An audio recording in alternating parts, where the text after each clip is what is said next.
Thank you for having me on your program. We'll talk about water campaign, but before then, talk to us about this wide campaign. Is it a new exercise? Is it a continuation? What's your target? What's your focus? Well, actually, it's a continuation. This is what we do as a company, and all those who have defaulted their payment, we are only be on them to pay for the ECG to also be in the proper position to serve our customers. Okay, so let's talk about. It's a routine exercise. Fantastic. And so it's not just about Ghana Water. Is there a target that you have that you're expecting to recover? Oh yes. What we're doing is that all those who have defaulted payments and they are indebted to us, we are on them for them to do the needful. I see. Now let's. It is not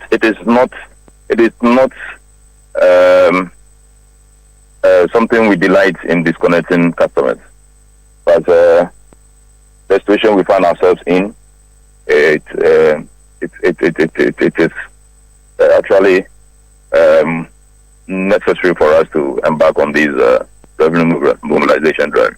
Are there zones that you are targeting, regions you are targeting, or is everywhere? Oh, it's everywhere nationwide. It's everywhere nationwide. Starting from where? In fact, the nationwide exercise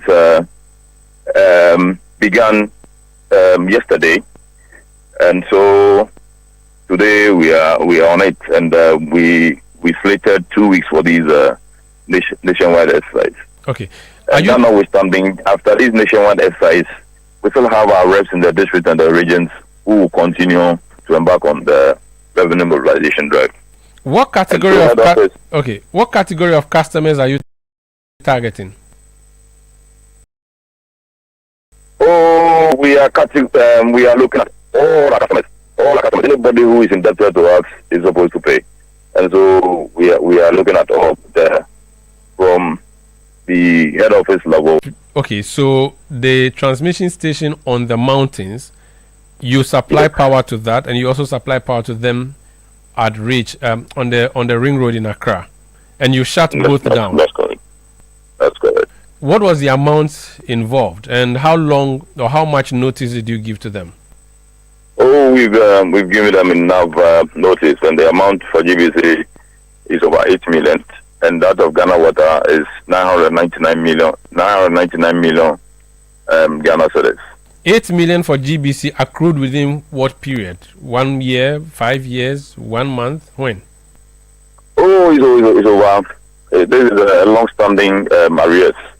And is it the case that they have not been paying, or they've been paying but the amount they pay is not enough? Because I do know that you do allow customers to pay in bits. So what have been the plan? How long have you allowed them to pay?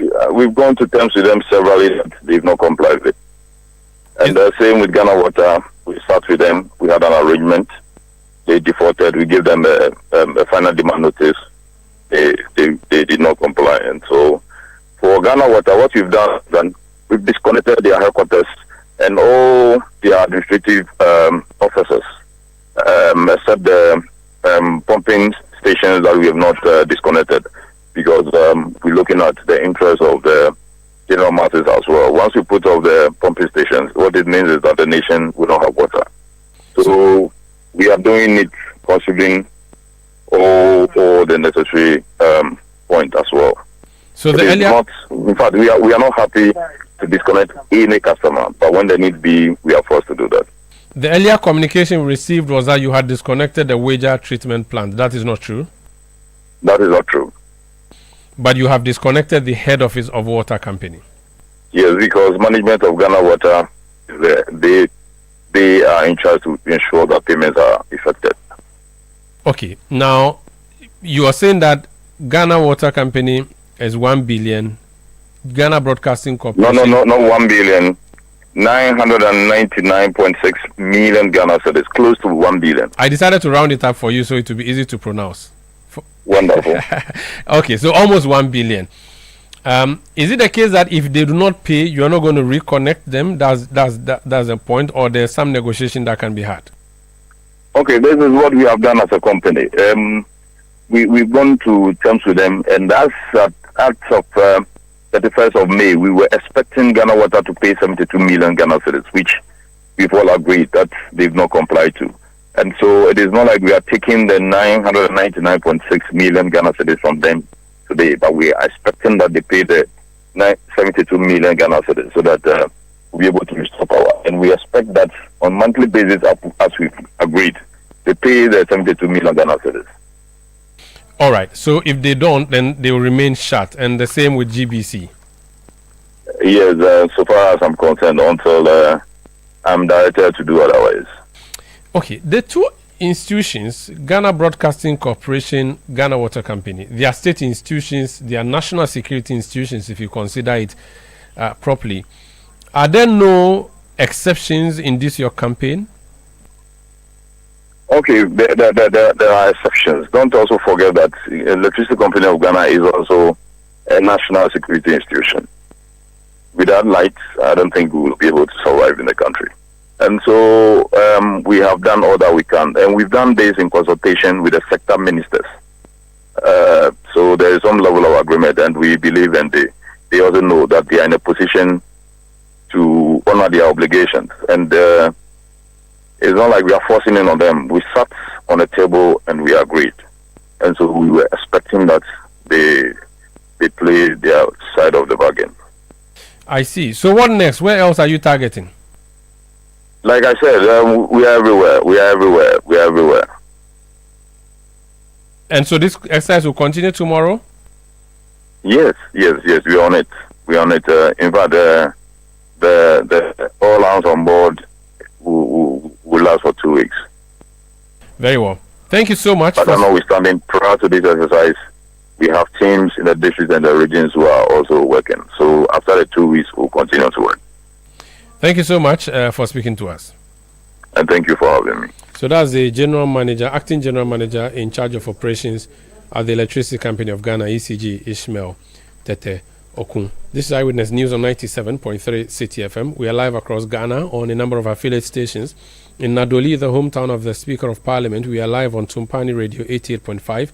In Jirapa, in the western part of the northwestern part of the Upper West region, we are on 96.1 FM. In the Upper East region, we are on Rekas 92.1 FM. In Bongo Namu, in Tamale, we are on North Star Radio 92.1 in the regional capital. In Nalirugu, in the Northeast regional capital, we are on Nobia 98.1 FM.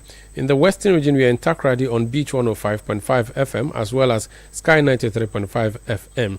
In the Ashanti region, we are in Kumasi on Focus 94.3 FM and Orange 107.9 FM. We are in the Volta region in Dabala on Sela Radio 97.1, and we are in Aflau on Holy 98.5 FM. In Savannah region, we are on Kasha 99.5 FM, and that is in Damongo, the regional capital. This is Eyewitness News on 97.3 Citi FM. We've made efforts to speak to the Ghana Water Company on this disconnection of their head office. We've been unsuccessful in getting a comment from them, but suffice it to say that as we speak, according to ECG, the Ghana Broadcasting Corporation has been disconnected. The Ghana Water Company Limited has also been disconnected, but the wager treatment plant, contrary to earlier reports, has not been disconnected, which means water can be pumped into your home, but the managers of the company may not have power supply when they go to their offices. This Eyewitness News on 97.3 Citi FM. Lots of you talking on this matter. Aka Paul Jr. in Ahafomim says ECG should even have disconnected their headquarters and other ancillary stations of water company for non-payment of bills. They have been disconnecting people for non-payment of their bills, not knowing they are equally indebted. Mausi Ayebi Esther from Abutiateti in the Volta region says the BOG governor reassures Ghanaians that the country has sufficient buffers to sustain the economy amid global tensions like the Israel-Iran conflict. He emphasizes there's no need to panic, citing Fitch Solutions upgrade indicating Ghana's recovery from near collapse under the previous government. The message highlights resilience and confidence in the country's economic stability moving forward. The change Ghanaians voted for is really working. Tia Malik from Sangmeni in the Northeast region says this is the only way ECG could get their money back. They should put more effort in. This one says it is serious to hear the government agencies are off from ECG, and I wonder the kind of administration that runs within those agencies that they owe such an amount of money. And that's a message from Alex Kofi Yarini in Adenta Commandos Research. This is Eyewitness News. You can also send your message 0549 986 996. Eyewitness News. Be there as it happens.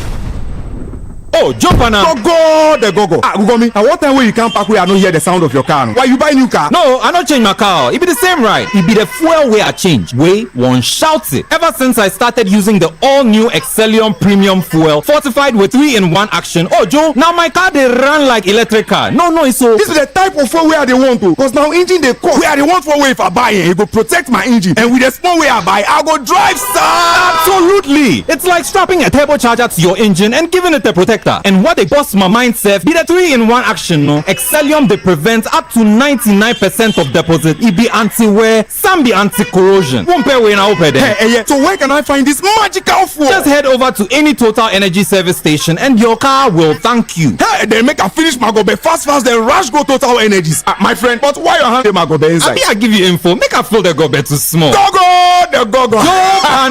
Excellium is designed to protect your car engine, decrease fuel consumption, and lower CO2 emissions. Don't say fuel, say Excellium. Choose Excellium, choose quality.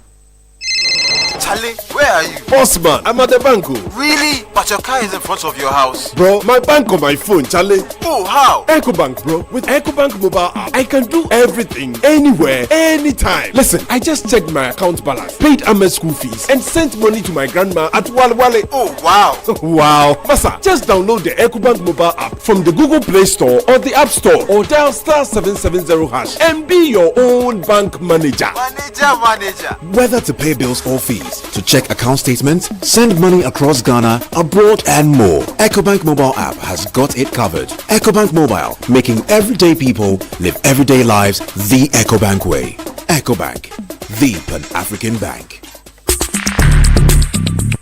Let your voice be heard on Eyewitness News on Facebook at facebook.com/Citi97.3, Twitter at twitter.com/Citi973, and Instagram at instagram.com/Citi973 with the hashtag Eyewitness News.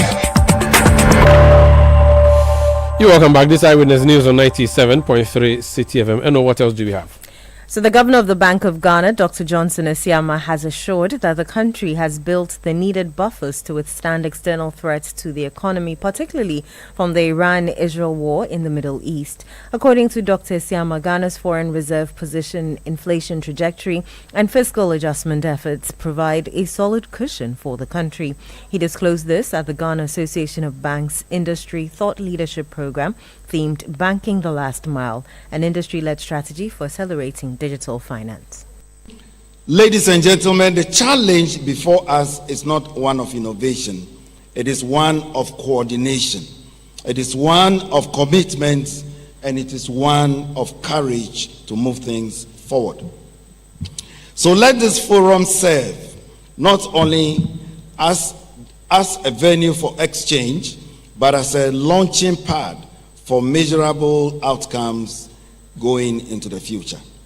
Let us live with unified agenda, and let me specify these. First, to rebuild trust through transparency and inclusion. Second, to embed value in every digital interaction, not just efficiency. And third, to make Ghana's digital finance ecosystem not just a model for Africa, but for the world. And we can. So before I conclude, let me briefly address a matter on the minds of many. This is the evolving geopolitical tensions in the Middle East, particularly the Iran-Israel conflict. While the Bank of Ghana is closely monitoring the situation and its potential impact on global energy markets, supply chains, and investor sentiment, I wish to assure the public that Ghana's macroeconomic buffers are stronger today than they have been in recent years. Our foreign reserve position inflation trajectory, and fiscal adjustment efforts provide a solid cushion against these. We are also actively engaged with our international partners to remain responsive to any external shocks. The bank stands ready to take prudent and preemptive measures to preserve Ghana's economic stability and protect the progress we have made so far. You heard Governor of the Bank of Ghana, Dr. Johnson Esiama. Let's speak to someone who understands our energy sector very well. Nana Amoisi the 7th is Executive Director of the Institute for Energy Security. Nana, you're welcome to Eyewitness News. So the governor is giving this assurance. Is it supported by the reality on the ground? Hello, Nana. Nana, can you hear me? I'm afraid I do not have Nana Amoisi. We'll try and re-establish connection with him. This is Eyewitness News on 97.3 Citi FM. We are coming to you from our studios in Accra, and I am Umaru Sandamad here with Eno Safo. Talking about the issues happening abroad between Iran and Israel, let me bring you a story from our foreign minister. The Honorable Samuel Okudzeto Ablakwa is appealing, or the ministry rather, is appealing for logistical support to assist in the emergency evacuation of Ghanaian nationals from Iran following heightened tensions and escalating conflict between Iran and Israel. Let's listen to the minister, the Honorable Samuel Okudzeto Ablakwa, who was speaking at the Ghana-European Union Partnership Dialogue in Accra. We continue to encourage dialogue with the EU to discuss alternatives to detention and the need for humane reception systems that do not criminalize migration. We also call for enhanced support for stranded migrants, particularly victims of trafficking and those affected by irregular migration attempts. That is why, as a ministry, we are also prioritizing labor mobility agreements to bring the whole migration issue under a regulatory framework. Distinguished ladies and gentlemen, we also appeal for your support in terms of logistics as we currently continue with our evacuation of Ghanaians in Iran and Israel following the unfortunate conflict that has erupted over the last few days. That's our Foreign Affairs Minister, Samuel Okudzeto Ablakwa. Let me go back on the phone line. Nana Amoisi, can you hear me, sir? Yes, I can hear you, please. Great. So my question is, the BOG boss has given an assurance to the citizenry. Of course, that's what he has to do. But I'm asking, is his assurance tallying with what you are reading of the situation on the ground is? Thanks for having me, Omar Sanda, and good evening to your listeners. When it comes to telling the price of oil or fuel on our domestic market, it is not just the price at which it was bought for on the international market, but also the weight of the currency with which the product was bought. And so if the cedi performs well against the importing currency, or the cedi is strengthened against the importing currency, then of course it brings some relief on the domestic front to consumers. And so, yes, first we've been watching the international prices of products. On Friday, let me give you an instance. Gasoline was selling on the international market for roughly, or it closed on the market at $743.75 per metric ton. Yesterday, it closed at $734.25 per metric ton. And so, even though there is that tension on the international front, the price of gasoline on the market reduced or came down. Okay, so we're watching today what price will close at 8 p.m. today. So price has been quite stable when it comes to finished products on the international market. I suspect that the comfort the BOG boss is giving us may be stemming from its understanding of how the cedi will perform against the US dollar within this window or for the next 2 weeks, which will tell how much we will sell our products for on our market. And so on the world market, it doesn't look bad. And I suspect, like I said, that the BOG guys will work to strengthen the Citi against the dollar. So that even in the instance that international price goes up, if the Citi is strengthened against the dollar, it will cancel, that risk will be cancelled out. And so we'll have some stability in prices in the next window. That's what I suspect that they want to do to, strengthen the Citi strength against the foreign currency. But considering that the war is just starting, and listening to the rhetoric from Donald Trump, we are not sure whether it's going to end. There was hope that he may lead the charge for an end to the war, but it appears he's asking for surrender. If Iran does not surrender, we do not know where this is going to end, and we're going to have a Crimea or Ukraine-Russia situation on our hands. Should the administration not be careful and again cautious in giving the assurances it is giving, because the future is pregnant? Definitely the future, you cannot tell. A lot of things can happen.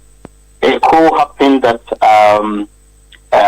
Israel will succeed at targeting some key facilities in Iran. It could be their production field. It could be their pipelines. It could be their vessels or any other. It could also be that Iran, under frustration, may be compelled to close the Strait of Hormuz. That corridor that we have, huge volume of products or petroleum products moving on daily basis, roughly about 25% of total global oil consumption going through that. If they close it, then it means that it will be difficult for you to, for instance, move oil from UAE to the market, from Bahrain to the market, from Oman to the market, and all that. So we must be cautious in how we assume confidence at this moment in time. It's quite fluid. So moving forward, the hope is that things will de-escalate and we will not see the challenge that we are seeing, and then the BOG boss's statement would become reality. Yes, if it does de-escalate, then of course we may get some relief from the international front in terms of prices, and if they work to strengthen the cities against the dollar, then that's another gain that we have there as a country. We only pray that the tension does not escalate and doesn't get draw other people to be involved in this, because that jurisdiction that we are having this problem is quite critical to the supply of oil to the international markets. So let's pray for that. The 1 cedi levy has not been implemented. It has been postponed by the government for the second time. If the government keeps playing the wait and see game, and considering that things usually go up and they don't come down, do you foresee this 1 cedi levy being implemented eventually? It will be difficult. I am not sure Ghanaians will want to see a government that's promised to ensure that taxes levies are reduced. We want to introduce one that will immediately increase price of fuel for them and bring discomfort to them. So I was glad when I saw the last time that they pulled it off or suspended that. That's the smart approach. But if they do, then of course they are losing the goodwill of Ghanaians. They must be well calculated in their approach if they have to do it at all. They should look at an instance or a window where prices on the world market is boding well for consumers, and where the foreign exposure is also positive for us. And so that may show that price may come down in the long run at the pump. And if that's going to happen, then they could be tempted to introduce that so that we have rather stability in terms of price than to see a price adjustment upward. That will not bode well for them. Thank you for speaking to us. Thanks for having me. That's Nana Moses the 7th. He's Executive Director of the Institute for Energy Security. This is Eyewitness News on 97.3 Citi FM. And what else do you have for our listeners? Zoomlion Ghana Limited has welcomed government's plans to introduce competitive procurement processes for future sanitation contracts, saying it is fully prepared to participate and deliver improved services under the new arrangements. The company's response follows a June 11 letter from the Office of the President concerning an expired Youth Employment Agency street sweeping contract. Zoomlion clarified that the contract naturally ended in September 2024 after a 6-month extension and was not cancelled or terminated. Zoomlion also expressed support for accountability measures such as audits of payments and verification of claims, and commended government efforts to enhance the remuneration of sanitation workers. Here are excerpts of the statement read by my colleague Emmanuel Opon. The letter from the presidency highlighted the government's intention to implement competitive procurement process for future sanitation contracts. Zoomlion Ghana Limited fully supports and welcomes this approach. We wish to affirm that the recently expired YEA contract was competitively procured in 2019. We are well prepared and eager to actively participate in any forthcoming competitive procurement process. Zoomlion commends the government's stated objective of improving the remuneration of sweepers and frontline sanitation workers as part of ongoing sector reforms. Zoomlion Ghana Limited welcomes and fully supports all accountability procedures directed by the presidency, including the audit of payment and verification of claims related to the expired Youth Employment Agency contract. You heard excerpts of a statement released by Zoomlion Ghana Limited and read by my colleague Emmanuel Opon. Former Member of Parliament for Anyaso Utium Dixon Adumaku-Kisi says introducing more waste management firms into the sector will boost competition and improve service delivery. His remarks follow government's termination of its contract with Zoomlion under the Youth Employment Agency Sanitation Module. Speaking on Channel 1 TV's Breakfast Daily, Adumaku-Kisi noted that monopolies hinder progress and claimed the state has incurred losses due to Zoomlion's long-standing dominance in sanitation contracts. I firmly believe that this will create some level of competition for Zoomlion. Supposing they get one zone, be it northern, southern, western, or eastern, they'll cherish the contract better, they'll deliver better, and certainly once there's an alternative to Zoomlion, it makes their behavior different. Monopoly is not good from Economics 101. When you have monopoly and they determine the market rate and everything, it leads to consumers losing out. Or in this case, government has lost out largely because it was a monopolized industry where most of government, cleanup exercises were conducted by Zoomlion. You heard the former Member of Parliament for Anyaso Utium Dixon Adumaku-Kisi.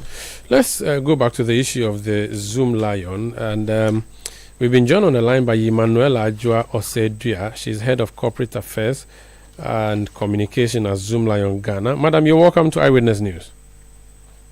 Thank you very much. Please, my name is Emma. I'm not Emanuela, please. Forgive me. Emma Ajua Osedua. This issue of the government writing the communication that it wrote, first of all, it must have had a public relations problem for your company before we discuss anything else. Do you agree that people would say that you are already guilty?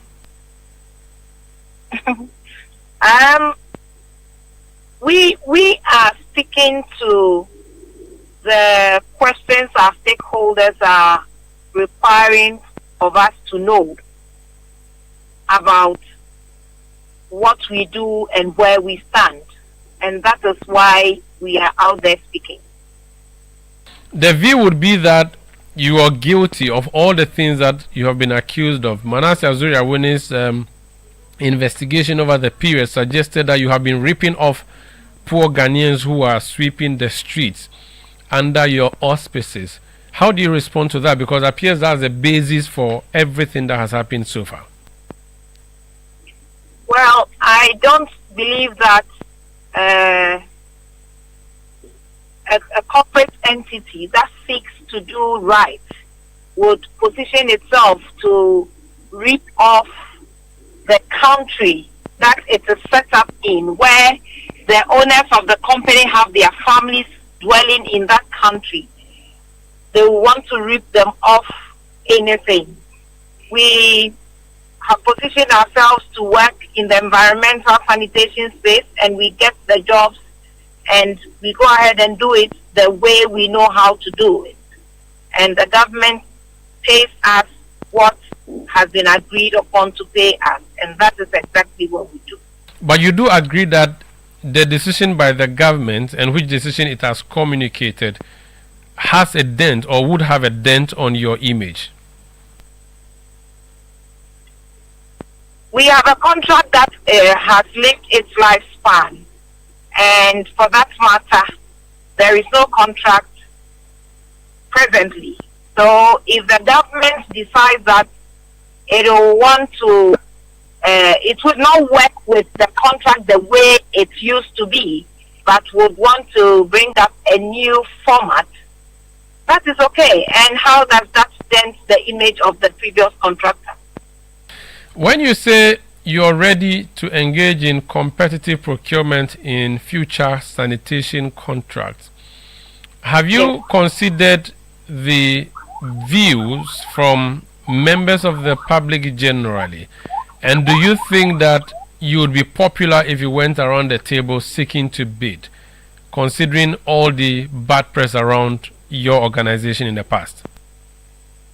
See again, if we would be popular going around the table doing what? I didn't get that. What I mean is that if you go to the room where the contracts would be offered and signed, you are sure that you would have a good image in the minds of the people supervising that, considering the fact that we are told that lots of decentralization is going to happen. Are you going to go bidding for contracts under different brand names, or you'll be going same under Zoomlion? And how would you deal with the issue of national going to local? We have a national presence, and the national presence works at the local level. We are present in every district, and the bidding is not up yet. So as to how we're going to deal with that, let us get to the bridge and we'll cross it. Your statement said that the contract naturally expired in September last year. September last year. Yes, did you continue to engage in the services even after the expiration of that contract? We continued up to somewhere around December, January, thereabouts. And after that point, there was no communication coming to us. And we were also finding it a bit of a challenge handling the workers, because we have not paid them for a while now. So they were not available to be managed. So the extra months you worked up to December must be free, work that you did for government, or there was an assurance that you would be paid if you continue to work? There was no communication from September going, so I cannot speak to that. So it was free work then to the states? I cannot speak to that, please. Were the workers working for free during that duration for you? We have had a couple of times when workers would work and their allowances would delay a bit. So that was considered as a delayed payment. But were they meant to be paid during that period that you made them work, even though you didn't have a contract with the government? Of course. That was not the first time that we have worked within a short span of time that we didn't have a contract. We hold the fort because we believe that what we do is part of the essential services. So when the contract elapses, we hold the fort for a short while until our stakeholders come back to us. You've talked about non-payment sometimes to your workers. What is the total arrears owed your workers in this particular contract following the termination? Over the entire nation, it will be a little over 1 year because it differs from area to area. So, are there plans to pay them? When will they be paid? Government has not reimbursed us for close to 2 years now. So once they reimburse us, we will also do the needful. Are the workers aware that you are not paying them because you have not been paid? Yes. Do we know how much you are expecting from government? I cannot put that out there now. Can you tell us how much you are going to pay your workers if you are paid by government? Depending on which area you're coming from, the length of time that the payment has delayed, you will be paid times the amount expected per month. What I don't mean specific persons and how much. I mean in totality, over the duration you expect to be close to 1 year. How much are you expecting to pay your workers? I don't have that right now. Very well. Thank you for speaking to us. Thank you very much, sir. So that's have a good evening. You too. Have a good evening. That's Emma Adjoa Ose-Dua. She's head of corporate affairs and communications with Zoomlion Ghana Limited. This is Eyewitness News on 97.3 Citi FM. Eno. Supreme Court Judge nominee Justice Philip Bright Mensah is calling for an increase in the number of Supreme Court judges. Justice Mensah believes this would help reduce the growing backlog of cases and improve the pace of justice delivery at the country's highest court. Speaking during his vetting by Parliament's Appointments Committee, he proposed raising the number to 20. If you say that judges mustn't be sent to the Supreme Court, then it means that you are giving the court more and more, they will be settled with more and more cases and they cannot handle. So at any given time, when the panel or the judges in the Supreme Court are about 20, then we are saying that we have about 4 sets of panel of judges to handle those cases. So, Mr. Chairman, I will say, in my humble opinion, given the cases that are in the Supreme Court, I will recommend that 20 judges will be appropriate. He also called for improved conditions of service for lawyers and judges as a key strategy to attract legal professionals to rural areas in Ghana. When we talk about the work of the courts, it's those down there who normally do the bulk of the court. Indeed, when we are talking about access to justice and quality justice for that matter, it starts from down there. So therefore, to attract lawyers to start from the lower ebb of the ladder, then it means that the condition of service must be very, very attractive. I myself, when I started, I was also saddled with going to other courts. It was because there were no lawyers available to be engaged. Not that they are not available, but they didn't find our conditions of service attractive. Justice Philip Bright Mensah is a Supreme Court judge nominee. You know, I'm going to ask you a question. Yeah. Do you remember? Why is it How many years ago since you wrote BECE? Actually. 3 decades and a half. Oh, three decades. Yeah, I check. 30 years. Actually, rough. Let me go on the phone lines. I'm going to speak to John Kapi. He's head of public affairs at West Africa Examination Council. Today they finished the Basic Education Certificate Examination, BECE, which they started last week. Mr. Kapi, you're welcome to Eyewitness News. Thank you very much. Thanks for having me. Thanks for joining us. I know that BECE starts from Monday, ends on Friday, but this your BECE there. It started on Tuesday or was it Wednesday and ended on Wednesday? I don't understand what happened. Well, it's not a change in policy or for any technical reasons. Before the Muslim festival, we're not sure how many days we're going to be offered to our Muslim brothers and sisters to celebrate the festival. So, to be on the safer side, and we usually would plan our work way ahead of time. So at the time we wanted the timetable to go out, the government had not announced the number of days that were going to be granted as holiday. That's how come the exams were shifted. We should have started on the 9th of June, but we chose to start on the 11th just so that I will provide ample opportunity for whoever, our Muslim brothers and sisters, if I may say so, to enjoy their festival, after which they will join us for the exams. We're hoping for 2 holidays, actually. Unfortunately, the president didn't give us. He gave us one for the last Eid. This time he didn't give us. That's unfortunate. So please, since you've said it, Mr. President, please, even WAEC was ready for 2 holidays, so kindly consider us next time. Anyway, let's proceed. I'm made to understand you still have one outstanding paper tomorrow. Can you confirm that? Yeah, so there's still one paper to be written. That is Arabic. Arabic has been introduced at the basic level, and so the candidates who register for Arabic will be writing theirs tomorrow morning, God willing. Very well. What's the general overview from your perspective as the conductors of examination? I would say that on our part, we would pat ourselves on the back and say that we did a good job, because basically for examinations, as an examining body, what we expect is that every candidate is provided the opportunity to write in terms of question papers, in terms of stationery.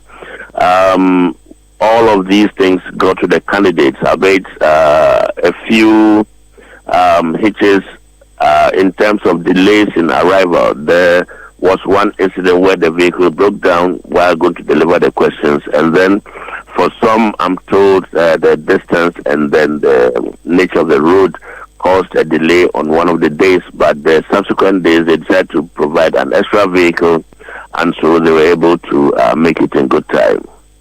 A few areas we've received some complaints. I'll run them by you and see whether it came to your attention and if there's any action that has been taken. In the Ashanti region, 2 students from BECE Educational Complex in an area called Meduma, a private school in the Kwabre East municipality, were told that they were locked in a classroom on Monday and prevented from taking their exam. Do you know anything about that? Yeah, I only got to know it through the media. Nothing of the sort was reported officially to our personnel. So I've been in touch with the branch controller for the Ashanti region, but he doesn't seem to know much about that either. So we would wait until the supervisors submit their reports, and then we'll go through it and find out exactly what the reason was.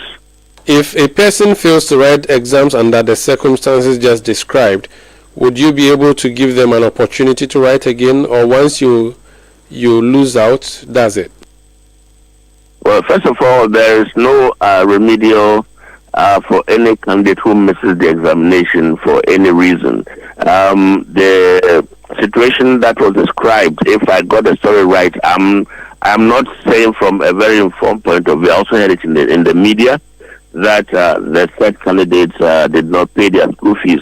Now, these are candidates for private schools. With private schools, they are supposed to pay their own examination fees, and so the council wouldn't have any liability if there are any candidates who fail to appear. For those in the public schools, yes, the government pays their fees, and so no school authority has the right to, deny them the opportunity to write the exam. But if they are denied after having registered with your outfit, is there any compensation for them?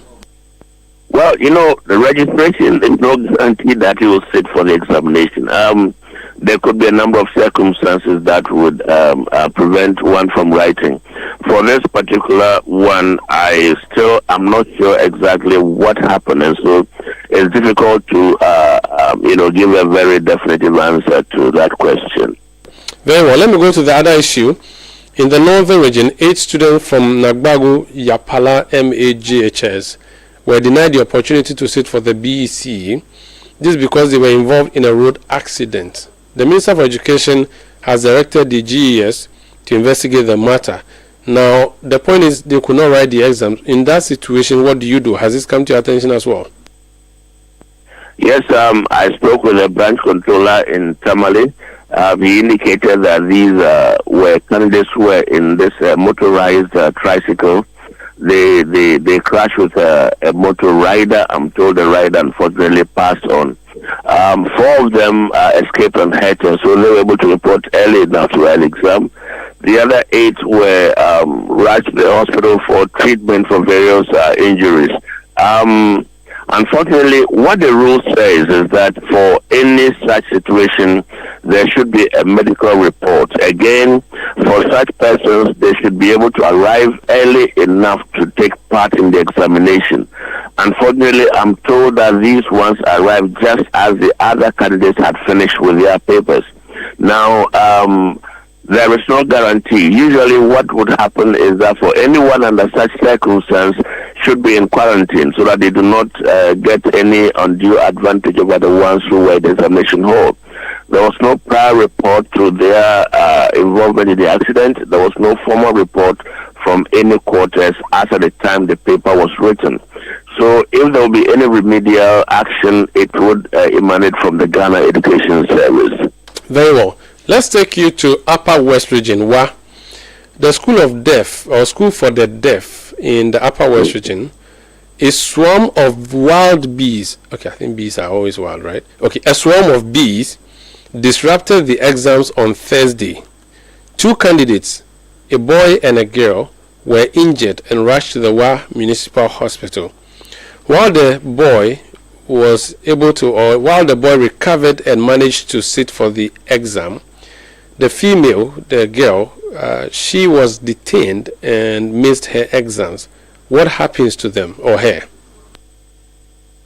With the male candidate, I'm not sure. I've not got a full story yet. I've just received some information from the branch controller while I'm here to read the story. But then, unfortunately, again, like I said earlier, there wouldn't be any remedial action on our part. But then what has happened in previous times, I remember there was this conflict around, if I'm not mistaken, around Napanduri area there in the northern region, and the northeast now.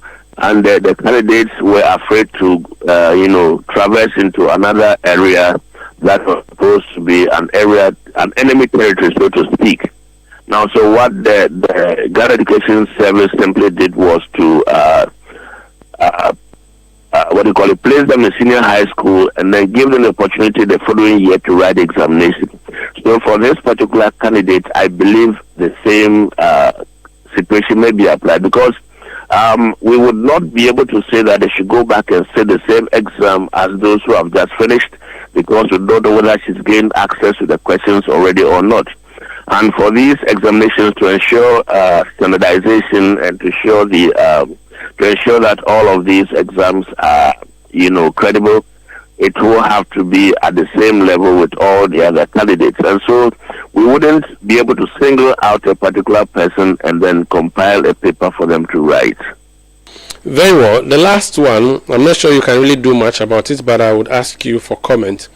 In the central region, a 14-year-old candidate, Audu Gariba, collapsed and died on Friday at the Adiambra Examination Center in the Asin South District. Has this come to your attention? I heard about a candidate who collapsed and passed on. Unfortunately, we don't know the circumstances. I've not got the full story yet, but I also heard about it. Unfortunately, it's such an unfortunate incident, but there isn't much that the council can do about it. Our condolences go to the family of the bereaved. Thank you so much for speaking to us. When will their results be out, by the way? We are now going to sort out and then do our swap in Makiosa, but certainly by the end of July, the results should certainly be out. Thank you for speaking to us, sir. It's my pleasure. That's John Kapi. He's head of public affairs at the West Africa Examination Council, WAEC.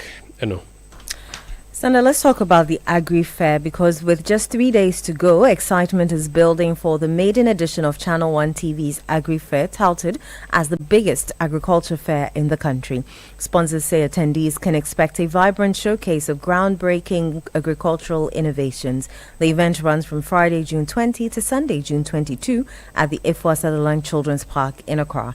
Speaking on the City Breakfast Show, head of small and medium enterprises at Exim Bank, Bright Darko, gave a glimpse of what attendees can expect this Friday. When it comes to agric, EXIM always comes to mind because most commercial banks shy away from direct agric production. Yes. That is where we go directly. In fact, we chase them. And then, so agri-fair is just promoting what we finance. Correct. We are promoting what we finance. So it falls in tandem. And the product that will be exhibited are the produce that we want to produce here to ensure we had food security. Okay, which means you have farmers you deal with and businesses you've supported who you would like to even showcase, correct? Oh yes. Yes. So what are you hoping to see and what should we expect from you when you come there? Okay, we are going to have a booth, and at that booth we welcome people who want to make inquiries about our product and our services. Wonderful. Number two, we'll also be looking for potential agric businesses that we can support to grow. Bright Darko is head of SM at EXIM Bank, one of the sponsors of Channel 1 TV's Agri Fair. Eyewitness News. Be there as it happens.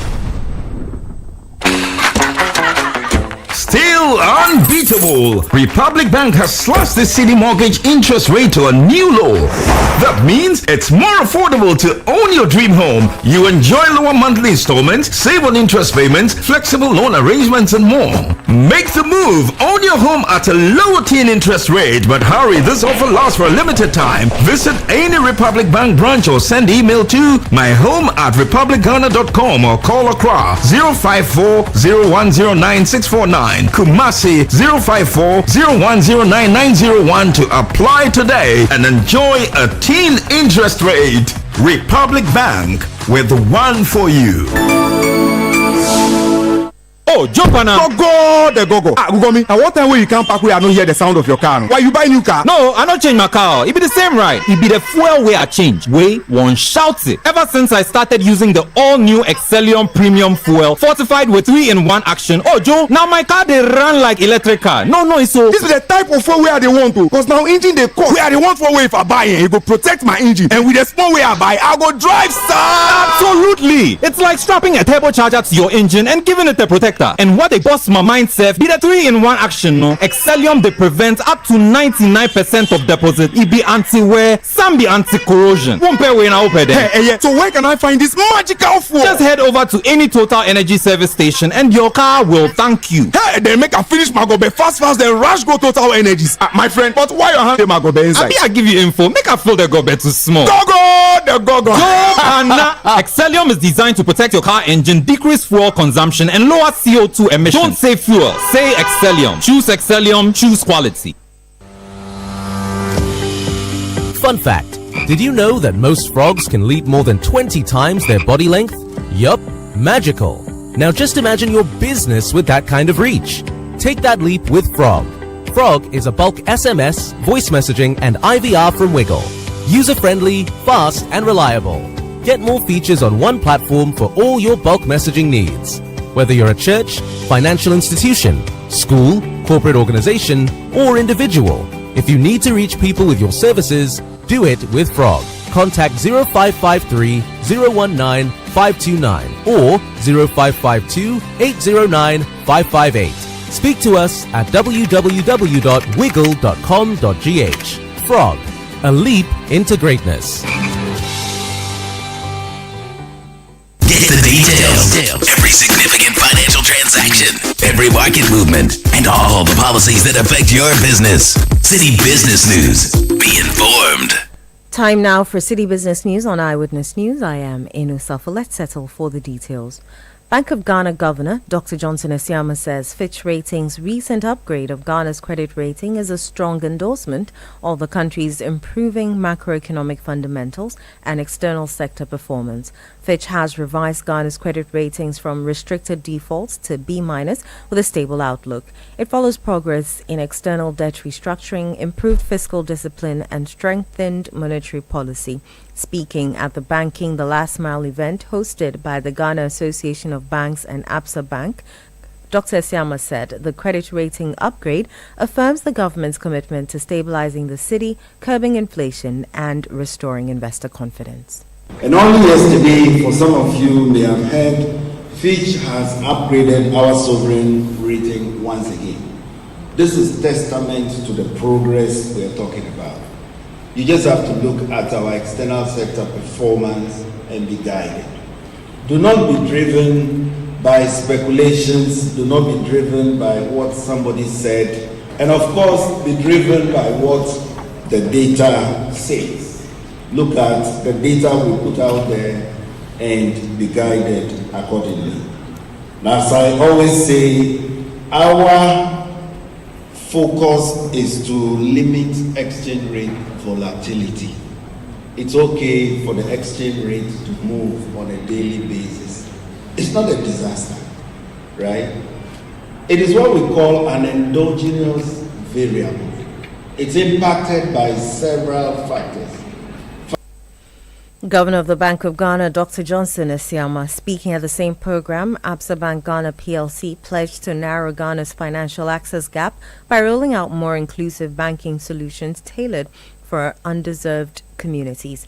The bank says it will also tackle issues like digital infrastructure gaps, low financial literacy, and public trust in the financial system. As Director of Compliance at Absa Bank, Judith Hazel. For Absa, financial inclusion and innovation is very dear to our hearts. This event gives us the opportunity to collaborate with not just industry but with our regulators to look at how best we extend financial services to persons who don't have access. It's not just about extending digital services, but looking at the safety, the reliability, and the trust we can build, including efficiency in these services to those who need it, and to be able to also satisfy those needs of our customers. That was Judith Hazel, Director of Compliance at Absa Bank Ghana. Some market watchers are warning that the economy could face headwinds if tensions between Israel and Iran escalate.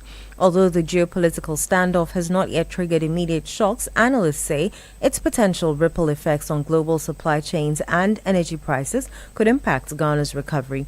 This comes as Ghana posted a 5.3% GDP growth in the first quarter of 2025, with several key indicators showing upward trends. Economist Professor Patrick Assuming tells Citi Business News that Ghana's dependence on oil imports and sensitivity to global commodity price shifts make the economy particularly vulnerable to external shocks.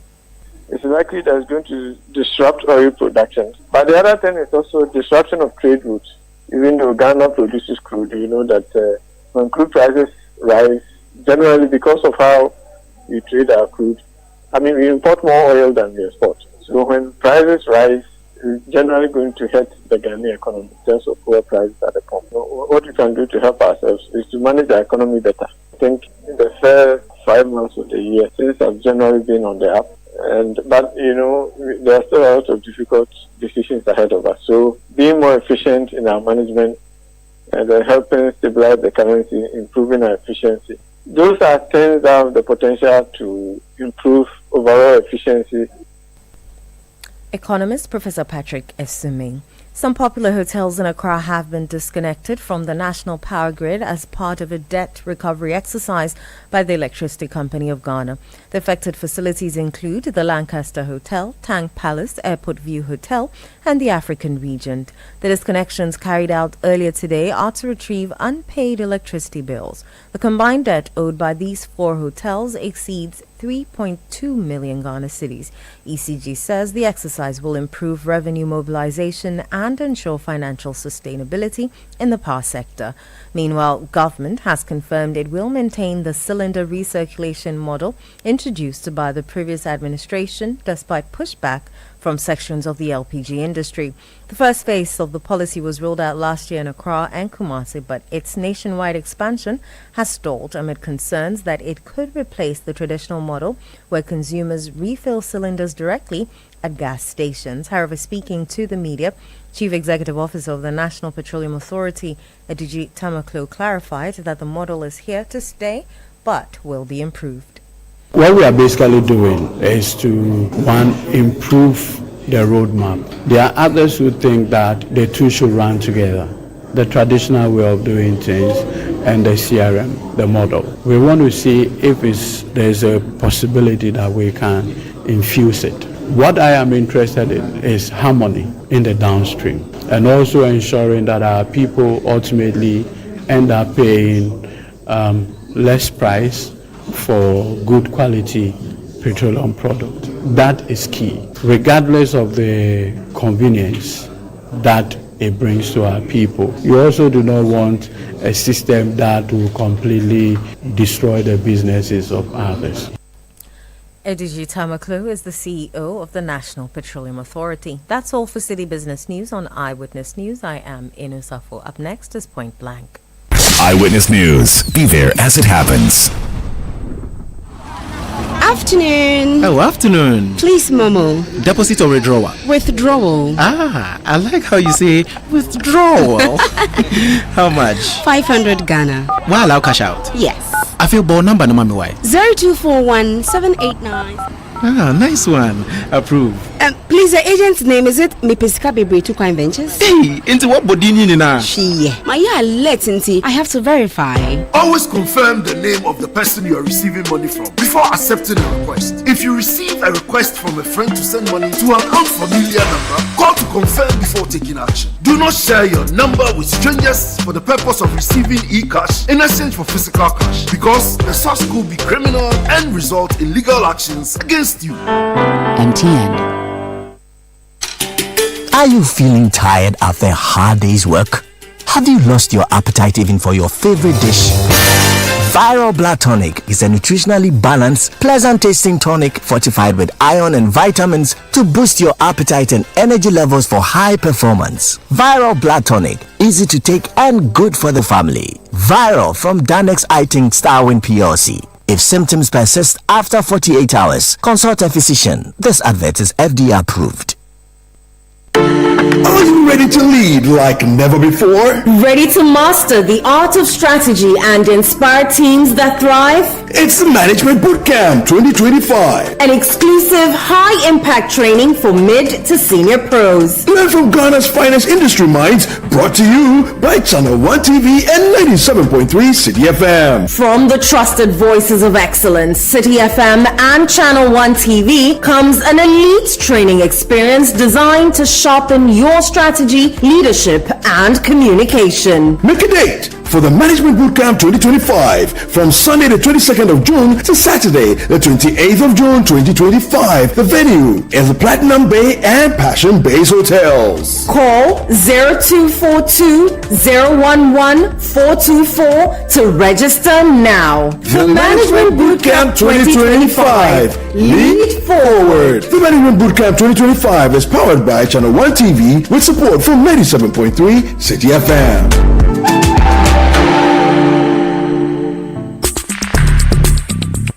Let your voice be heard on Eyewitness News on Facebook at facebook.com/Citi97.3, Twitter at twitter.com/Citi973, and Instagram at instagram.com/Citi973 with the hashtag Eyewitness News.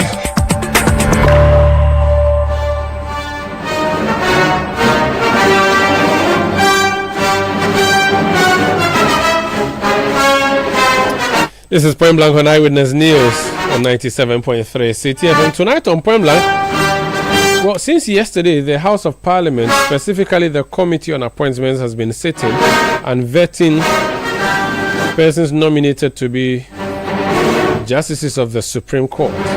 2 persons were vetted yesterday, and today it was a turn of Justice Janapari Battels Kojo. I want to take you to Parliament to hear what transpired during the vetting. So, from your answer, Parliament has done its bit. The people of Menchia want to know what the court can do to ensure that when such cases come to court, there will be limited procedural bottlenecks, more or less speedy delivery of justice for such people. What can the court do?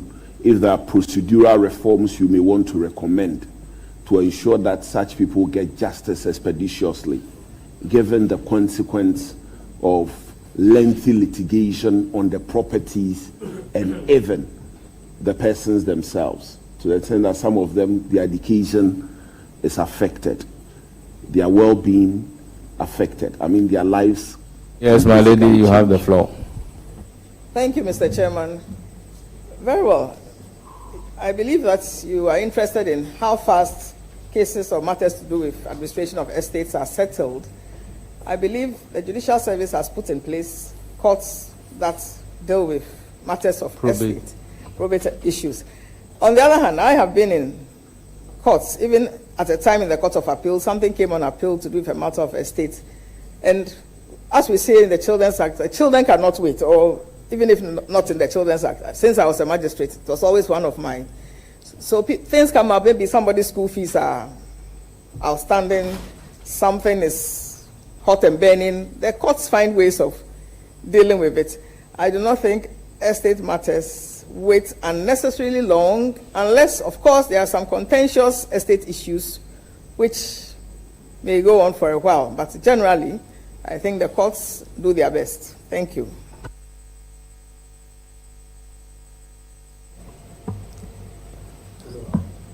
Well, I will give the floor to Honorable. Is it Asamoah? Buama, Honorable Buama. You are entitled to one question and a follow-up. Thank you very much, Mr. Chairman. Not Yao Buama, but Buama Nyako. I'm also Yao Buama. You are also Yao Buama. But Isaac against Patrick. Okay, then Yao Buama, the first time. Yes, Chairman. Thank you very much, Chair, and congratulations, my lady, for your nomination. There's been a lot of discussion around the workload at the Supreme Court, which is leading to the increase in justices at that level. Now, we know the jurisdiction of the Supreme Court from its original to appellate and supervisory. There is a conversation around limiting the jurisdiction of the Supreme Court to terminate some cases at the Court of Appeal, so that the Supreme Court can manage its original jurisdiction powers amongst other appellate matters. What is your view in terms of limiting the rule or the functions of the Supreme Court to other matters and capping some cases at the Court of Appeal level? Thank you very much. Very well. Thank you, Mr. Chairman. I am aware, or I realize, that the load at the Supreme Court has gone or grown bigger with the years. Yes, it will be good if some cases terminate, let me put it that way, at the Court of Appeal, so that the Supreme Court will have maybe less load in that sense. I do not know whether that satisfies your question, or that's all of the question you asked. I think there was two in one. I didn't quite.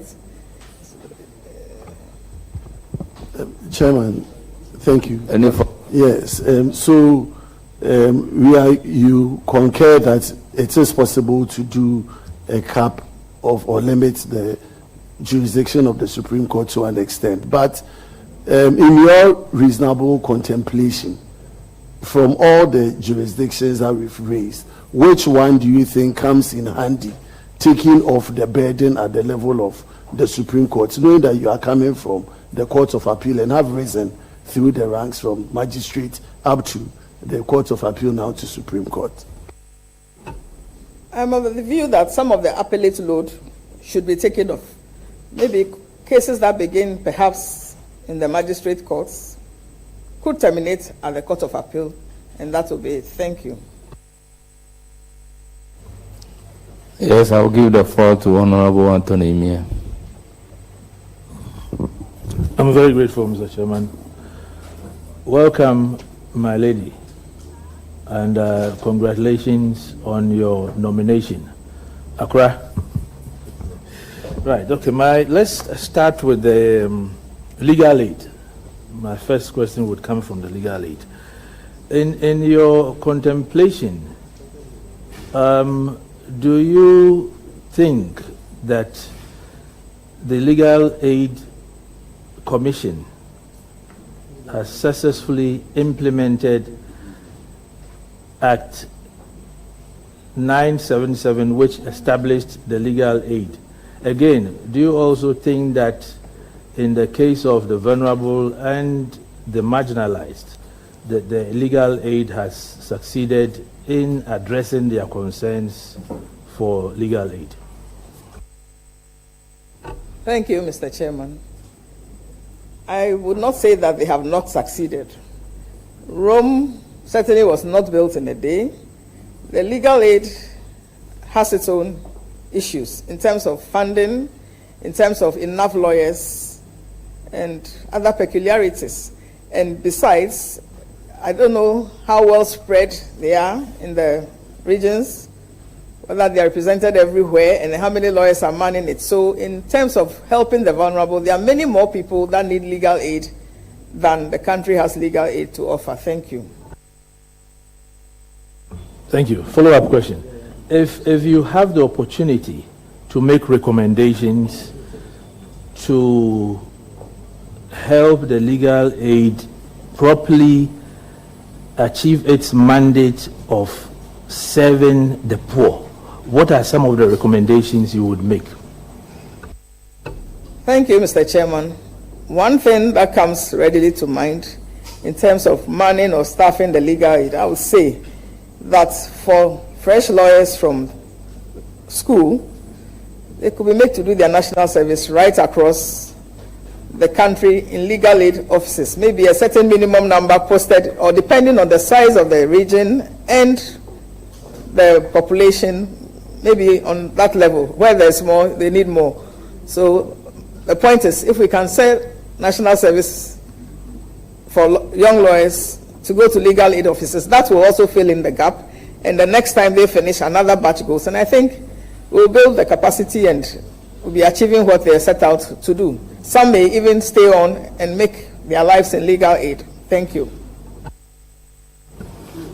Now, my second question. Would you support a constitutional amendment barring the appointment or nomination of persons perceived to be politically exposed to the Superior Court of Judicature? Did I hear say, will I support, Mr. Chairman? Can he just, the question said, will I support the question? You see, just repeat in the recent past, okay, a school of thought has held the view that certain persons, I would give examples, persons who have held positions as regional chairman, constituency chairman, etc., of political parties. For instance, it could even be a former minister of state. All these persons are described as persons that are politically exposed.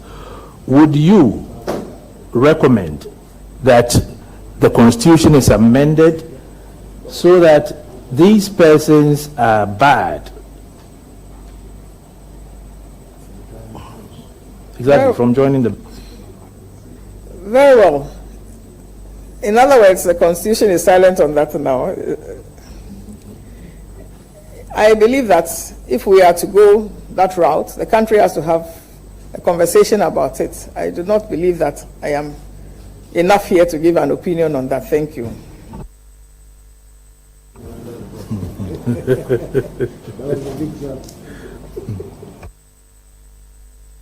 Please, your third question. Thank you. So my follow-up question then.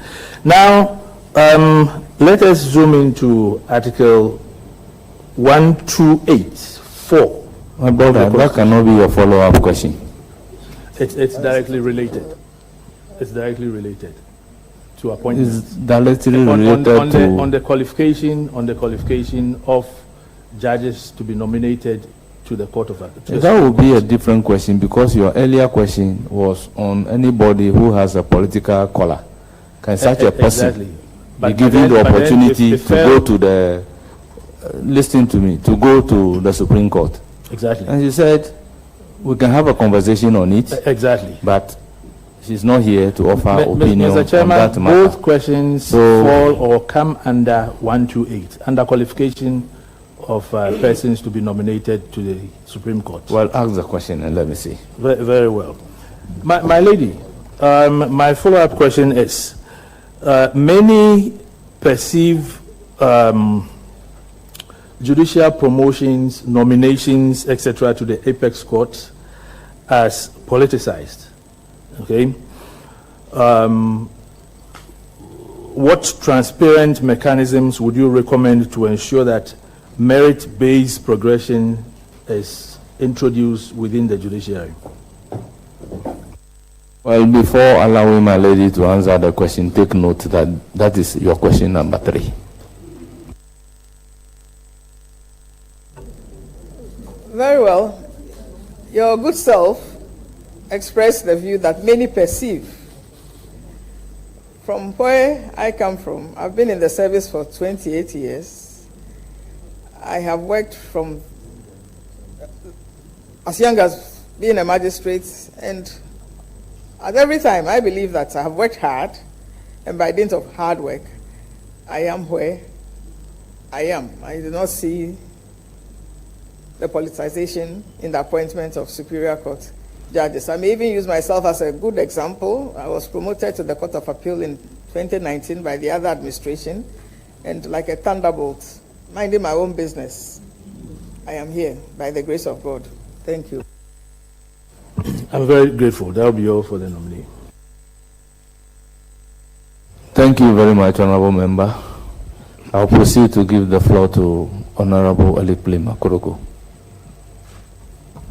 Thank you, Chairman. Congratulations, my Lord. I'm always excited to see women get to this position. In fact, you are a role model, and we are all learning from you. Just a quick one. How does the law deal with properties owned by couples in divorce or death? Very well. I believe this House has still yet to pass the law on spousal property rights. But in the courts, anytime the courts have been challenged with the properties belonging to spouses, they have dealt with them in an equitable manner.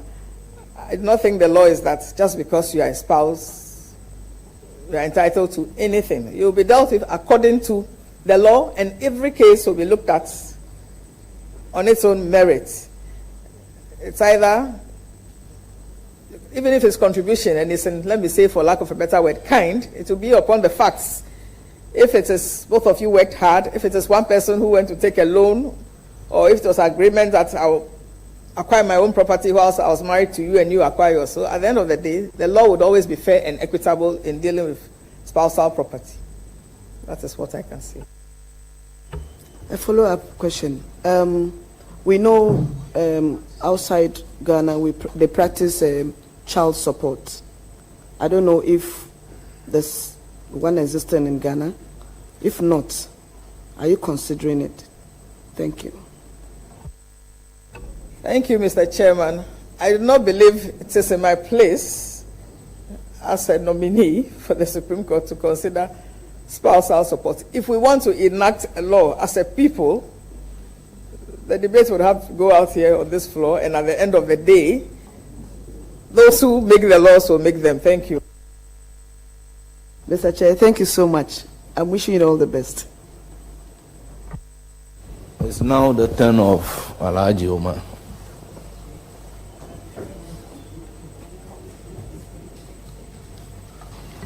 Thank you, Chairman.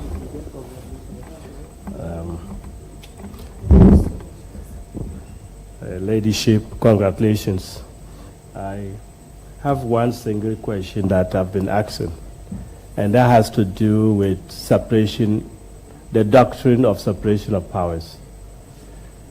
What is your view about it regarding the Constitution that we have for the 1992 Constitution? Very well, Mr. Chairman. I believe that the Constitution has created a path for all the arms of government, and ordinarily everybody is in their lane, the executive, the legislature, judiciary. in Parliament here, you have your own laws.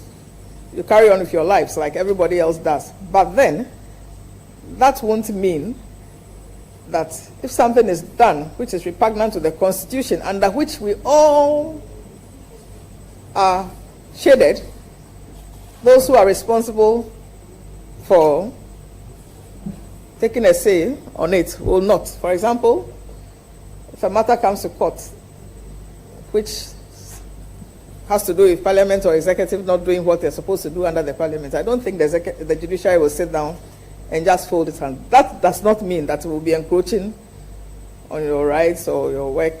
But that is how good governance works ultimately for the common good. Thank you. Any further question? Yes, a follow-up. Thank you. This is, I think, is a question about practicability. Practical. That a few years ago, Parliament was working on a law,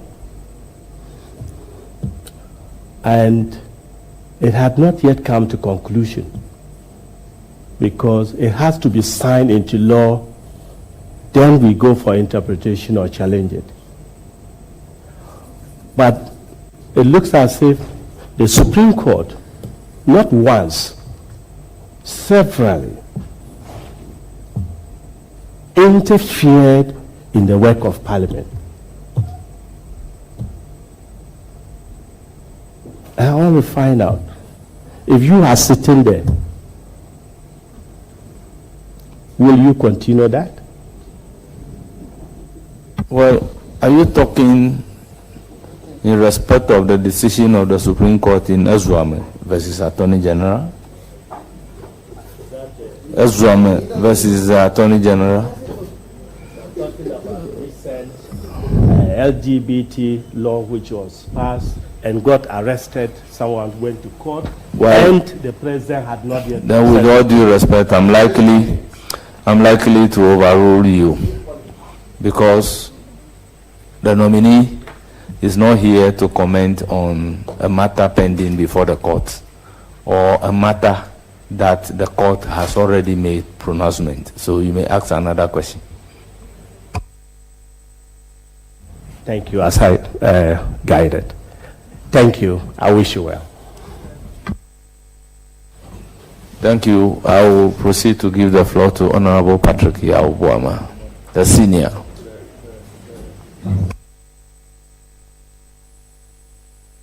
All right. Thank you. Thank you, Chairman, and congratulations, my lady. My lady, I think with your experience, you've read a lot about Chapter 6 of our Constitution on the directive principles of state policy.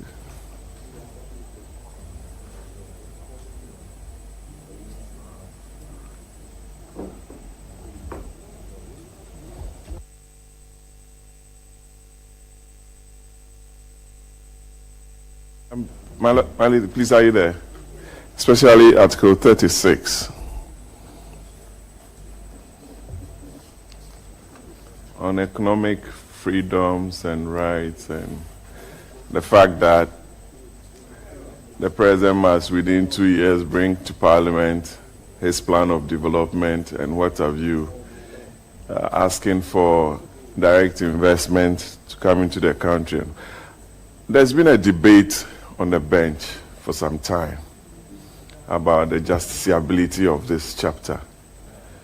I want to hear your views on whether the provisions of under Chapter 6 are justiciable, in your view, because I'm sure some of your colleagues have their own ways of merging these provisions with other statutory provisions to make it enforceable. So I just want your take on this. Thank you. If I understood you, Mr. Chairman, you mean whether the provisions under Chapter 6 are justiciable. I am of the view that if they were not, the framers of the Constitution wouldn't have even put it there. At the end of the day, the whole country is entitled to development. As a people, we have brought up this law for ourselves, and we have carved a path which we wish to follow. And I believe we also have a national development planning body. So at the end of the day, if we follow the trail, we would achieve or would arrive at where we would want to. So in my view, it is. Thank you. Really, that would be difficult, in my view. Because if you look at some of the provisions. We'll get there. Rome was never built in a day. Very well. That's Honorable Patrick Buama, Okaikwe, Central Member of Parliament, asking questions of the ongoing vetting of persons nominated to the Supreme Court by the President. The lady you were listening to answer the question is Justice Janapari Battels Kojo. Tomorrow it will be the turn of other nominees, including my lecturer in the law of evidence, Justice Aka Buafo from Oche Bompeto. Congratulations, my lord. I wish you all the best tomorrow. My name is Umaru Sandamadu. This has been Eyewitness News, which I did with Eno Safu. Technical support from Emmanuel Lati. Production by Beverly London, Sami Wiafe, Juliana Odami Asari, and online support, new media support, that is, from Emmanuel Owusu. We'll be back tomorrow at 17:30 GMT. Thank you for listening. Have a good night.